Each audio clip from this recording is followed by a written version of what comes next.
Hoje nós vamos só para falar para o pessoal que está assistindo, ou agora pela live, ou depois pelo YouTube. Nós vamos falar sobre os mitos do signo, do eixo, né? Que une o signo de Câncer e o signo de Capricórnio. Quais são os mitos, né, Carol, que estão associados? São mitos bem interessantes. Muito interessantes, muito interessantes. Como sempre na astrologia, a gente vai citar, a gente vai focar no mito principal, né, Dri? Mas vários mitos que podem estar relacionados. E eu não sei se você notou isso, Dri, mas todos os mitos que estão relacionados a um signo, eles têm coisas em comum. Eu estava notando isso quando eu estava classificando, né, mitos que estão relacionados ao signo de Câncer e mitos que estão relacionados ao signo de Capricórnio, que eles têm um personagem comum. Os mitos de Câncer têm um personagem comum e os mitos de Capricórnio também têm um personagem comum. Eu achei isso muito interessante e queria comentar isso com vocês no momento que a gente estiver abordando cada um desses mitos. Um personagem da mitologia grega, né? Que aparece nessas histórias, né? E que são personagens que têm muita relação, né, com o arquétipo de cada um desses signos. Eu vou deixar a Carol começar, mas assim, gente, são esses dois mitos, o que é muito legal neles? Eles falam de duas coisas muito importantes na nossa vida, que é a mãe e o pai, né? Não só a mãe e o pai, mas também assim, Câncer é sim um signo que simbolicamente está ligado aos nossos instintos, às emoções instintivas, ao inconsciente, à experiência da maternidade. E o mito de Capricórnio está ligado à experiência de que, simbolicamente, nós, em algum momento da vida, precisamos matar o nosso próprio pai interno, o pai severo, que muitas vezes nos freia de caminhar, né? De subir a montanha da cabra, né? Então, Carol, quer começar? Não sei se você quer começar a falar de Aquiles, a gente começa por Câncer, quer começar por Capricórnio? Eu acho que tanto faz, eu acho que dá para, mesmo, né, a gente tendo a ordem, né, de Câncer, ser o signo anterior, dá para a gente começar a falar de Capricórnio, de repente, né? Como vocês quiserem. Você quer começar? Pode ser? Então, que mito você vai escolher para Capricórnio? Você quer começar a falar de Cronos, da cabra malteia, os dois juntos? Eu vou falar da cabra malteia e depois eu falo de Cronos, depois eu vou falar um pouquinho de Pan também, mas é uma coisa bem rápida, mais falar sobre aquela figura da cabra. Eu acho que o Pan é mais legal, Cronos e a cabra malteia. Sim. Então, o mito de Capricórnio, se a gente for pensar, né, a mitologia grega, ela tem histórias que estão relacionadas com as constelações dos signos, né? Então, histórias de personagens da mitologia grega que, num determinado momento, teriam se tornado a própria constelação dos signos. E o personagem que teria se tornado a constelação do signo de Capricórnio teria sido a cabra, né? Que por uma versão, né, dentro de uma vertente da mitologia grega, né, de alguns autores, de algumas tradições orais, né, porque na mitologia grega a gente, na prática, fala muito mais de tradições orais do que de autores propriamente. Em algum determinado momento, aquelas tradições orais, né, que corriam, né, entre aquilo que a gente chamava de Grécia Antiga, né, da população grega, daquela população que compartilhava a cultura grega, foi transcrita, né, em obras, tragédias, em livros, né, como a Ilíada, a Odisseia, as próprias tragédias e comédias, ou dentro da cultura romana também houve muitas transcrições, mas basicamente aquilo veio de uma tradição oral. Então existem duas versões, né? Numa das versões, o nome da cabra é Amalteia, né? E numa outra versão, o nome da cabra é Aix. E a Amalteia seria o nome da ninfa. Ninfa, isso mesmo. Que toma conta dessa cabra e de Zeus, porque a história dessa cabra, ela está muito relacionada com a história de Zeus. Quem era essa cabra? Né? Essa cabra era uma cabra que vivia no Monte Ida, em Creta, né? Ela era uma criatura primordial, né? Uma criatura que surgiu, né? Na época dos titãs, né? Que era filha dos seres primordiais da mitologia grega, e ela era considerada uma criatura muito feia, né? Ela era uma Tá. criatura horrenda, né? E os titãs, assustados com a feiura dessa cabra, né?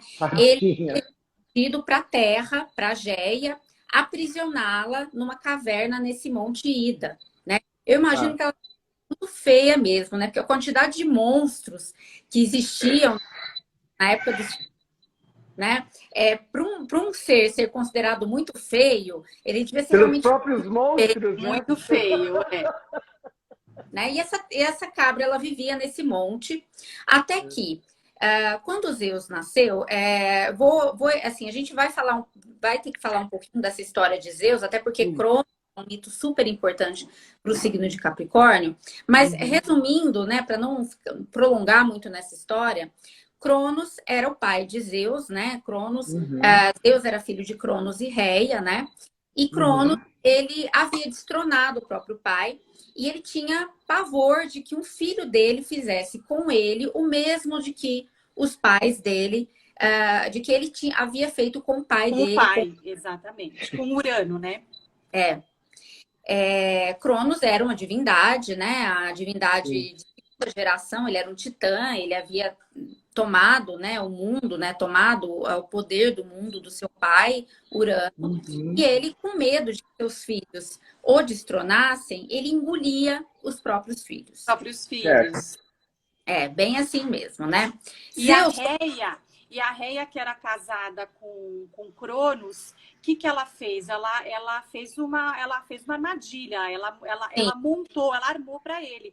Quando Zeus nasceu, ela, para proteger ele, na verdade, ela pega uma pedra, enrola num pano e faz o Cronos engolir aquilo. Então, ele acha que ele está engolindo mais um filho, mas, na verdade, ele não está. E aí, o que ela faz? Ela afasta ele em Creta para que ele não fosse descoberto pelo pai. E aí, lá, ele é criado pela Malteia. Isso, lá ele é criado longe das garras de Cronos, né? E lá, né, cresce sendo alimentado pelo leite dessa cabra.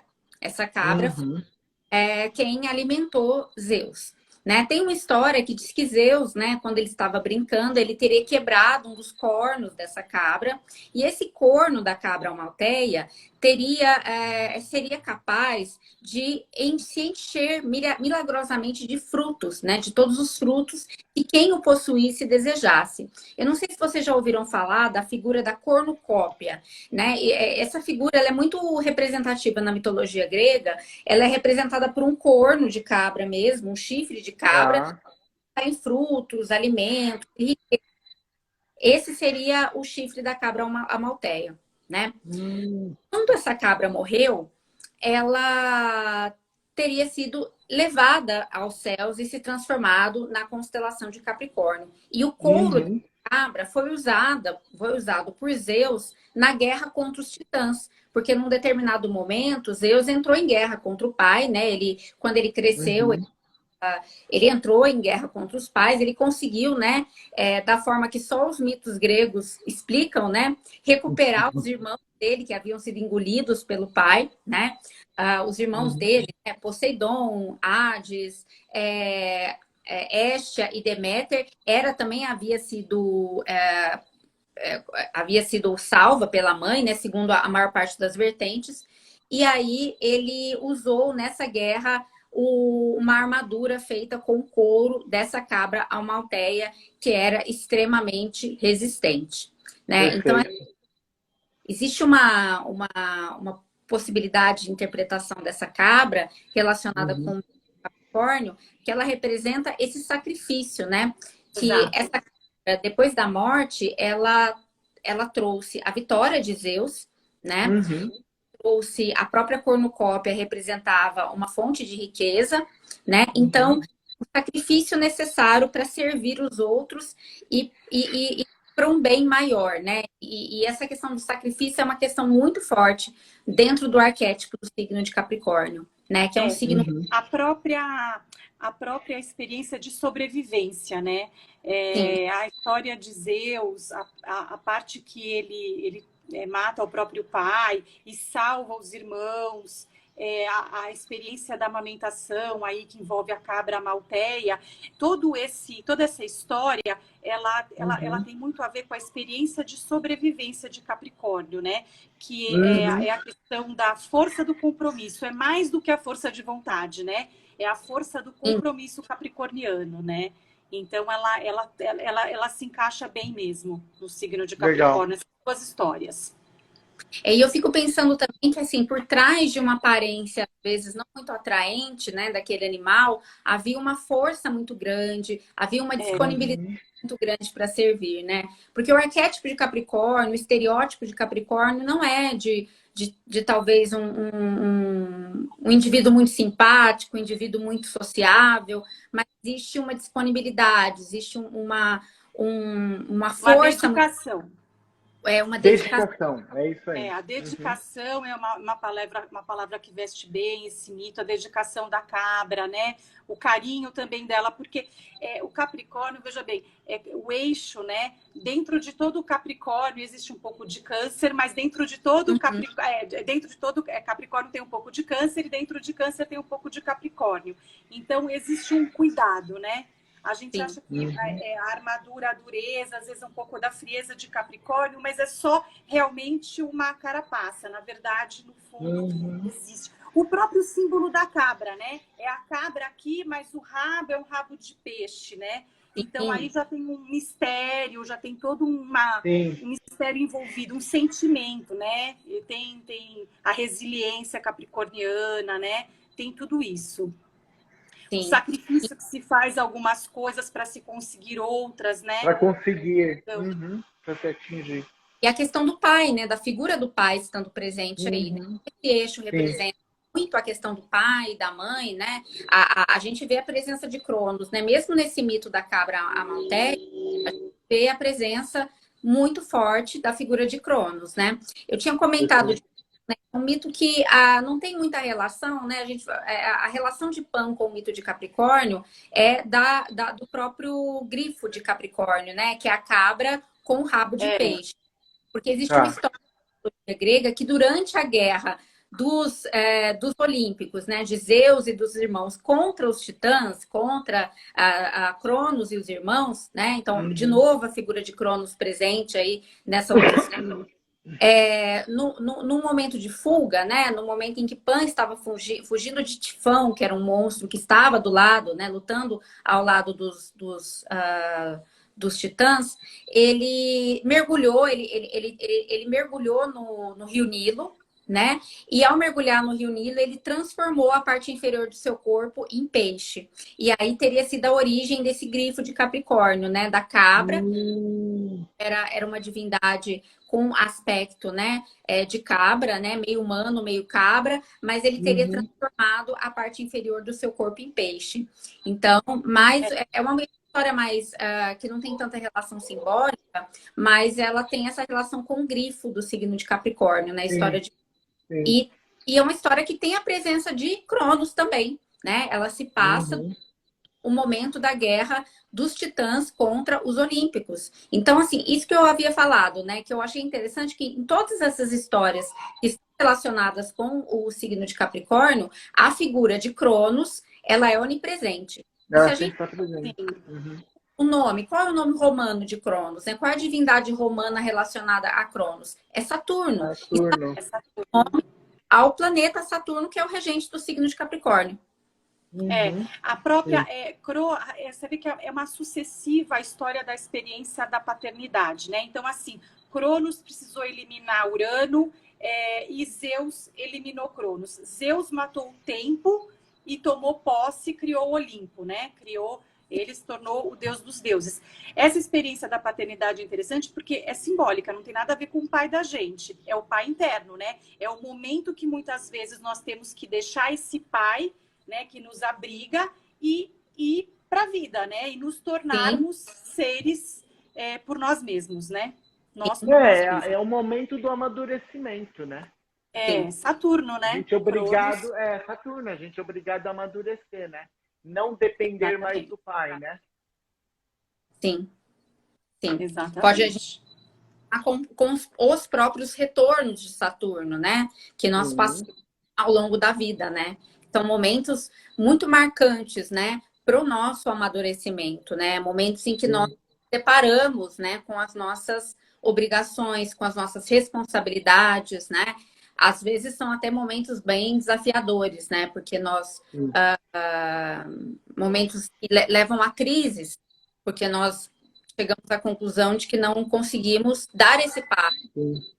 Ou momentos, porque no meu caso, por exemplo, eu estava tentando, na época eu não estudava astrologia, então quando eu estudei, eu fui dar uma olhada, né, onde tinha tido, e não foi um momento, claro, teve um momento de dificuldade no sentido de atingir o objetivo, mas foi um momento de uma decisão que eu tomei que definiu o resto da minha vida. Sim, para mim também, foi exatamente isso que aconteceu.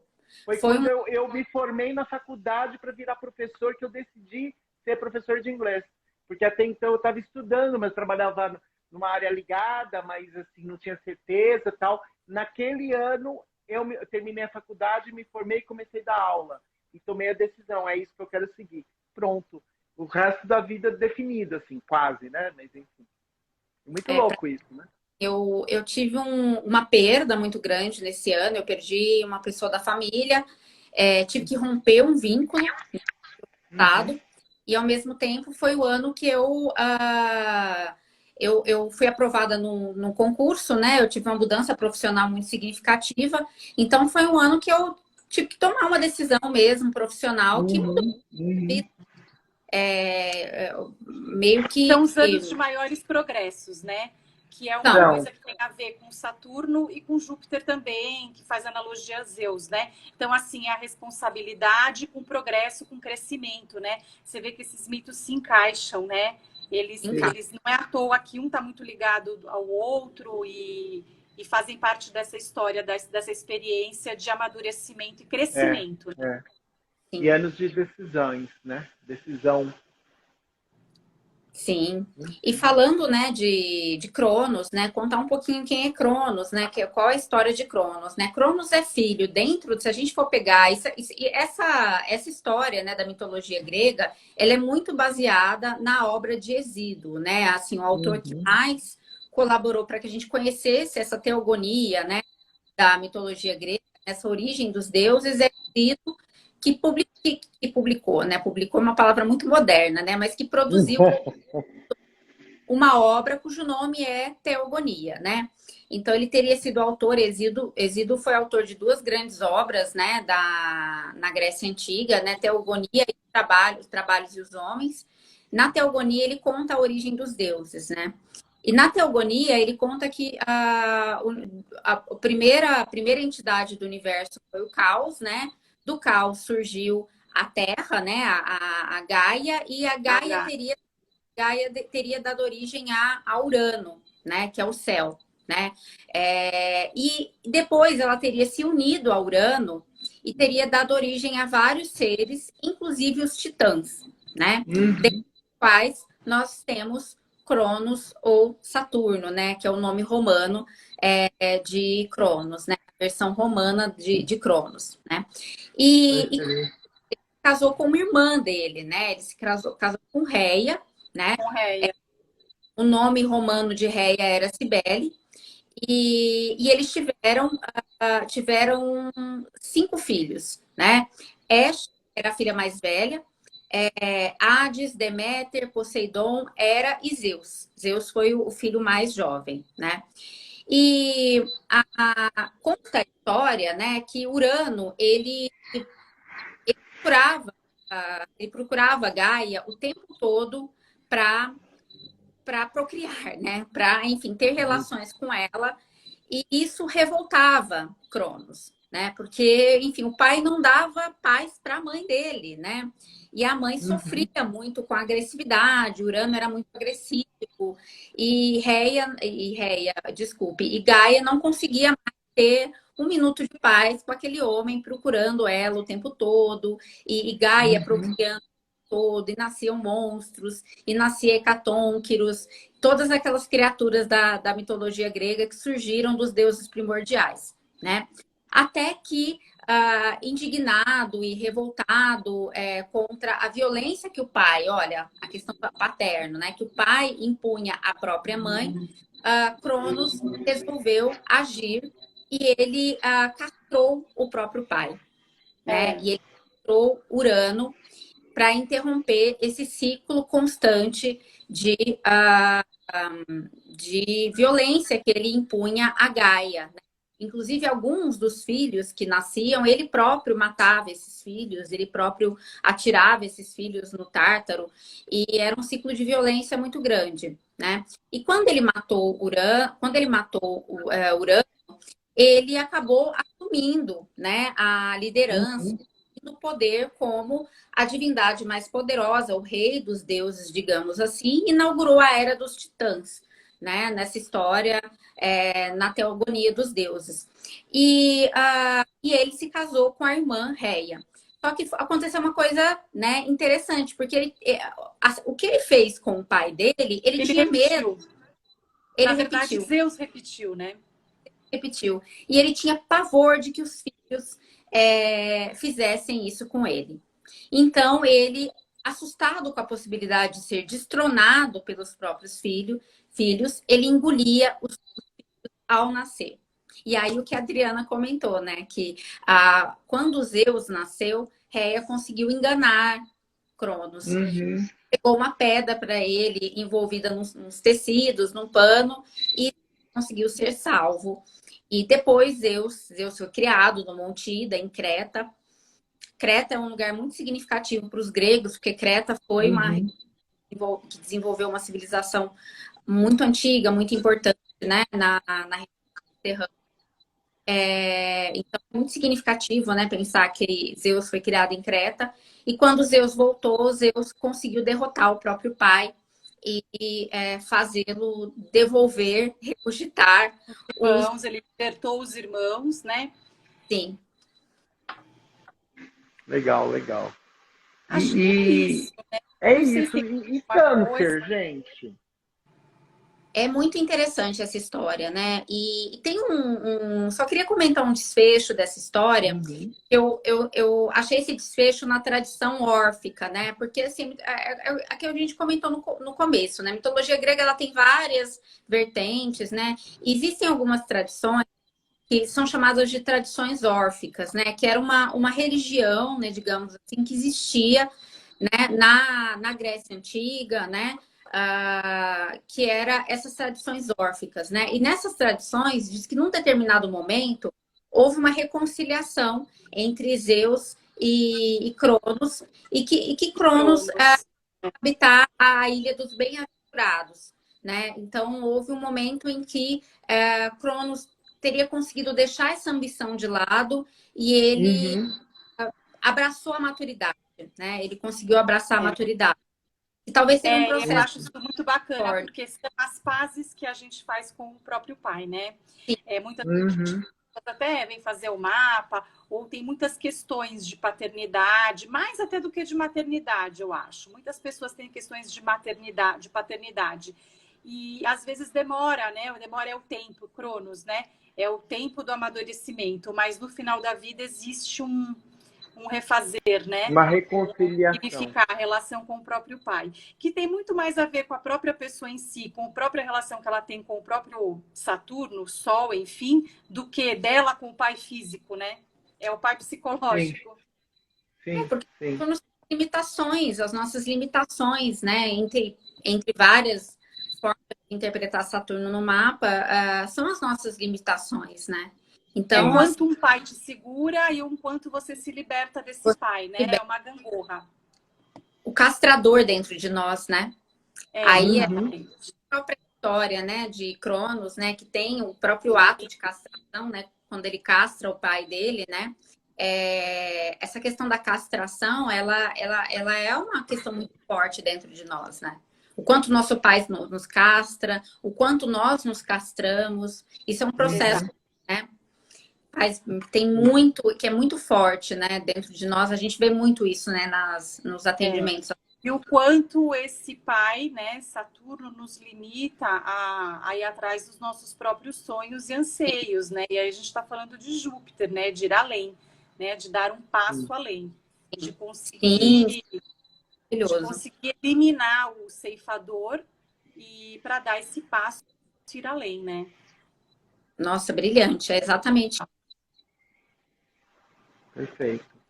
Ai, gente, Vamos curioso começar de a falar câncer. de Vamos falar de câncer? câncer? Vamos falar de câncer, Dri. Por favor. Vamos! Bom, eu acho assim, tem duas, eu e a Carol a gente conversou, tem dois mitos Aham. associados ao câncer, que é o mito do herói do Aquiles e da Hidra de Lerna, né? Carol, vou começar a falar um pouquinho de Aquiles e você vai incrementando a história. A Carol tem bastante conhecimento de mitologia.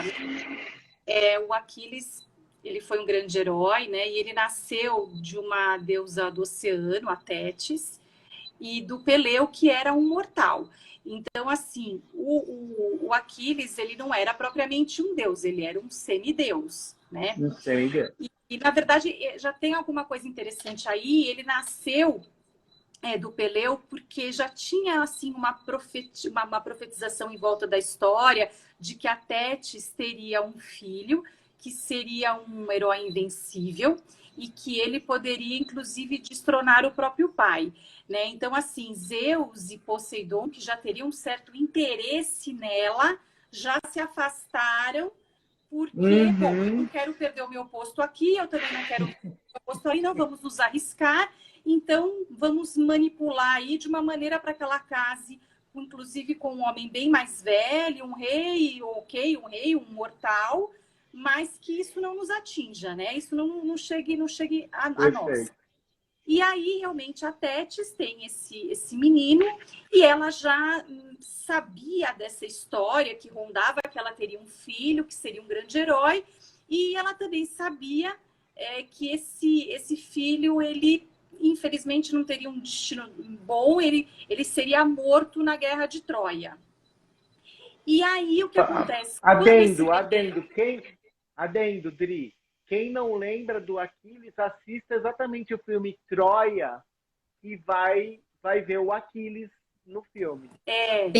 Exato. E o Aquiles, está dando para escutar? Tá. Tá? E o Aquiles nasce, esse bebê nasce, e a Tétis faz o seguinte: ela pega esse bebê e ela segura ele pelo calcanhar e mergulha ele no rio Estige. Estige, não sei exatamente a pronúncia, acho que Estige. Esse rio, ele é tido como o rio da invulnerabilidade. Então, ela com isso, o que ela pensou? Bom, agora essa criança, eu vou mergulhar aqui e ela vai ser invulnerável. Eu não vou conseguir transformá-la num deus, mas ela será invulnerável. Só que ela segura pelo calcanhar. Então, a parte que ela protege pela mão é a parte que fica vulnerável, né? E, enfim, aí o Aquiles, ele... Tem uma outra E aí... então dessa conta, porque a história. gente tem sempre algumas outras versões. Sim, tem uma versão dessa história que é bem mais macabra, que diz que ela, para conseguir transformar ele num herói invulnerável, ela teria que queimar a pele dele e curar as feridas com a profecia, né? E que diz que quando ela estava terminando esse processo, faltava só o calcanhar, o Peleu teria visto ela fazendo isso, ele ficou horrorizado e tirou a criança dos braços dela. Então, tem essa versão também, gente. E aí, essa criança, ela começa a crescer, e quando meio que se aproxima, assim, os rumores da Guerra de Troia, a Tétis e o Peleu, eles afastam esse jovem. Na verdade, esse jovem, ele foi assim... Tem também, né, Carol, boatos de que ele foi meio que treinado pelo Quiron, por centauros, e foi daí que ele se transformou ele num grande atleta, que ele era um homem muito veloz, que ele era assim, ele tinha habilidades corporais incríveis, né? Sim. Sim, ele foi. Você leu também? Sim, ele foi um dos pupilos, ele teria sido um dos pupilos de Quiron. Então, e aí uma das versões também que eu li é que nesse afastamento que a família faz dele, eles colocam ele num palácio do rei Licomedes, né? E inclusive disfarçam ele de mulher, né? Sim. Então, por aí eu já achei interessante assim, né, gente? É o que é a mãe, né? Como a mãe, ela faz de tudo muitas vezes para proteger e manipular o destino do próprio filho. Quer dizer, você afasta, você disfarça, você coloca uma roupa de mulher e nem assim Aquiles se desviou do que estava destinado para ele, do destino, né? Dele, sim, sim. O mito, assim, o mito de Aquiles, né? O mito de Câncer, né? Esse mito, né, relacionado com o teste, ele mostra bem o poder, assim, o amor daquela mãe. O amor daquela mãe. O tempo todo para ela fez de tudo para ele não morrer. Ela fez de tudo. afastar ele do destino dele, mas mesmo assim não foi possível, era o destino dele. Não foi possível, porque assim, tem algumas histórias que contam que, por exemplo, ele ficou nesse palácio, disfarçaram ele de mulher, e o que acontece? Ulisses farejou. Eu não sei muito bem como, a Carol pode entrar com alguns detalhes. Parece que assim, eles entraram nesse palácio e eles descobriram Aquiles lá. Na verdade, assim, parece que eles deram um sinal de trombeta, como se fosse um aviso de que a guerra estaria começando. E foi aquela correria no palácio. As mulheres começaram a se esconder e ele se colocou numa posição de combate. Então, ali mesmo disfarçado de mulher, Ulisses identificou ele como um herói. Você está pronto para a guerra? Estou pronto para a guerra, vamos para a guerra. Né? Assim, resumidamente, foi meio que isso, não foi, Carol? Foi. E antes disso, ele havia tido um caso com uma das filhas desse rei, né? Tanto que o filho dele foi com a filha desse rei. Quer dizer, ele estava disfarçado de mulher, mas ele, enfim, ele teve os planos dele ali. E aí, outra coisa interessante, assim, que também vem à tona com o mito do signo de Câncer, disse que o Aquiles, realmente, ele foi um grande herói, um batalhador, um herói grego que lutou contra os troianos. Só que o que acontece, num determinado momento da guerra, Heitor, que era um herói troiano, diz que o melhor amigo dele, que era o Patroclo, e ali ele se transforma num verdadeiro sanguinário. Ele, assim, comete atrocidades nessa guerra, ele perde a mão, entendeu? Então, assim, é interessante que diz que até os próprios deuses ficaram indignados com essa atitude dele e até meio que mandaram um recado pela Tétis, que é a mãe dele, para falar assim, ó, ele tá perdendo a mão, tem uma ética de guerra, ele não tem, parece que ele não deveria alguns corpos, sabe? Sim, então, ele assim... Ele mata Heitor e ele não devolve o corpo de Heitor para a família. Ele amarra o corpo de Heitor num carro de guerra e fica circulando. Né? Assim, uma atitude... Isso daí a gente vê no filme. Sim. Isso daí eles mostram no filme. Aparece no filme. E, gente, aí assim, a Carol também, se quiser incrementar, o que é interessante, né? Que isso já está meio que no final da guerra, quando o Aquiles ele realmente se aproxima do palácio, ele acaba sendo ferido. Na verdade, tem gente que fala que foi Apolo que flechou o calcanhar dele, tem gente que fala que mas a questão é que, assim, ele, por esse ferimento, ele acaba morrendo, né, Carol? Eu não sei se ele teve alguma mais embate, acho que eles acabam realmente machucando mais ainda o Aquiles. Mas o interessante é que é tão famoso esse mito que virou até o famoso, né, ditado, calcanhar de Aquiles. Que é a nossa parte mais vulnerável, né? Mais vulnerável, ponto fraco da gente. É forte. E que tem muito a ver com a questão de, assim, aonde a mãe mais passa a mão, aonde a mãe mais protege, aonde a mãe mais tenta interferir, parece que ali é onde dá mais problema. Sim, é a nossa maior vulnerabilidade, né? E falar de vulnerabilidade é falar de câncer, né? Câncer é um signo fala muito sobre as vulnerabilidades, né? É um signo que tenta se proteger muito, tenta... eu gosto muito de pensar que câncer, o caranguejo é um animal que tem uma casca dura, né? Para proteger o interior muito sensível, né? E Exatamente. a questão da carapaça, né? É pensar muito nesse mito de Aquiles, né? Então, tentou se proteger ele de todas as formas, mas não adianta, ele tinha uma vulnerabilidade, né? E não E o próprio, e é interessante quando a gente vai para e observa o próprio animal, né? Eu gosto muito de observar, a astrologia tem muito a ver com a natureza. Quando a gente está na praia sentado e a gente vê o caranguejo, é muito interessante. O caranguejo, ele vem para a areia, aquilo é assustador para ele. Ele olha quem está sentado na praia com medo, né? Ele tem um medo daquilo. Dali a pouco ele volta para trás, né? Quer dizer, o passado aí ele volta. Ele anda de lado. Dele, Ele anda de lado que é para para a não te dar as caixinha. costas. Ele volta para a caixinha, ele se enfia na areia, ele volta para o mar. Então, assim, esse movimento, o movimento do caranguejo, ele tem tudo a ver com o signo de Câncer. Tudo a ver. Né? E aí, eu me jogo, eu não me jogo, eu falo, eu não falo, eu tenho atitude, não tenho atitude, mas ainda assim é um signo instintivo. Eu nunca me esqueço de uma aula do Robson, eu não sei se vocês lembram dessa aula dele, que ele falou assim, ó, Câncer, é interessante, Câncer é um signo afetuoso, emotivo, sentimental. Mas o que Câncer, posicionado numa casa 1, por exemplo, tem lá no meio do céu? Áries. Áries.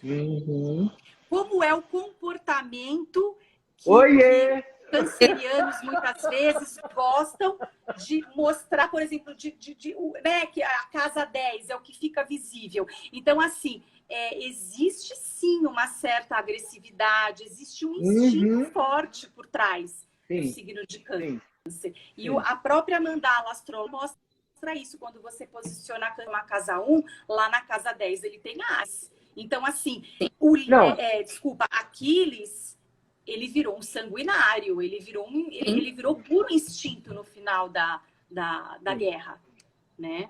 Quando mexeu com uma pessoa que era do círculo quando mexeu com os afetos dele. Né? Os afetos, porque existem até algumas pessoas que entendem que eles tinham até uma relação amorosa, ele e Patroclo, né? Eles poderiam até, né? Então, muitos falam de uma possível bissexualidade mesmo do Aquiles. Até porque essa questão de homossexualidade na mitologia grega, ela é completamente diferente. Sim, não. A relação era uma sociedade que aceitava, né? Tinha totalmente. O amor sempre é possível, né? Entre homens, mulheres, enfim, né? Não tinha isso. Os homens que lutavam juntos, eles estabeleciam um vínculo, né, muito forte. Muito forte. Sim, é bem interessante isso que você falou, Carol. Eles tinham um vínculo, um comprometimento, uma admiração profunda. A gente percebe vários heróis, como eles se vinculavam mesmo, né? Sim. E aí, quando ele perdeu, né, o Patroclo, que era, enfim, era essa dupla dele, né, era esse parceiro, ele ficou completamente fora de si, ele perdeu completamente a mão e ele se entregou. Perdeu a mão. Perdeu totalmente a mão.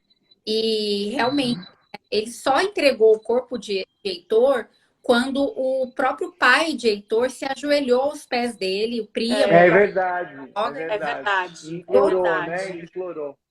E aí ele meio que caiu na real. No filme. Sim, também está no filme. Tá no filme. É bem interessante essa história, assim.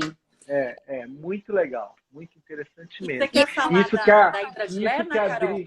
Vou falar rapidinho, né? Tem uma parte interessante nessa história da Tétis, que a Tétis, ela foi criada pela Hera, né? Quando ela foi educada pela Hera. Olha que interessante, olha a figura da Hera aparecendo aí. Ela foi educada pela Hera e ela teria resistido às investidas de Zeus quando ela era mais jovem, quando ainda não se sabia dessa profecia do filho dela, justamente por lealdade à Hera, né? Agora falando da Hidra de Lerna, que também tem muita relação com Hera, né? A Hera era esposa de Zeus, né? E Hércules foi um dos vários, né? Inúmeros filhos que Zeus teve com mortais. Foi uma das puladas de cerca dele. Pulada de cerca, né? Especialidade de Zeus. E assim, a Hércules, especialmente, por ser muito poderoso, né, por ser um grande herói, era alvo do ódio e da perseguição de Hera, né? Que era uma divindade relacionada à maternidade, à mulher, né? A uma padroeira das esposas, né? Enfim, ela representava também alguns arquétipos, né? Do signo de Câncer, né? Da questão da família, da maternidade. Ela não era a divindade da família propriamente, porque era Hestia, mas ela tinha relação com a questão das mulheres, do matrimônio, né? Ela era a divindade do matrimônio. Uhum. E, Manter a família a qualquer custo, né? sim, exatamente. E a história da Hidra de Lerna, desculpa, gente, porque a bateria aqui tá com 20%, mas tá de boa, dá para terminar aqui de boa. A Hidra de Lerna foi o segundo trabalho de Hércules, né, daquela série dos trabalhos de Hércules, né? Que Hércules teria. Quando Hércules enlouqueceu e matou a esposa e os filhos, para ele conseguir ser perdoado, né? Ele teria que cumprir 10 trabalhos, né? E o segundo trabalho foi derrotar a Hidra de Lerna. A Hidra de Lerna era uma serpente com várias cabeças, né?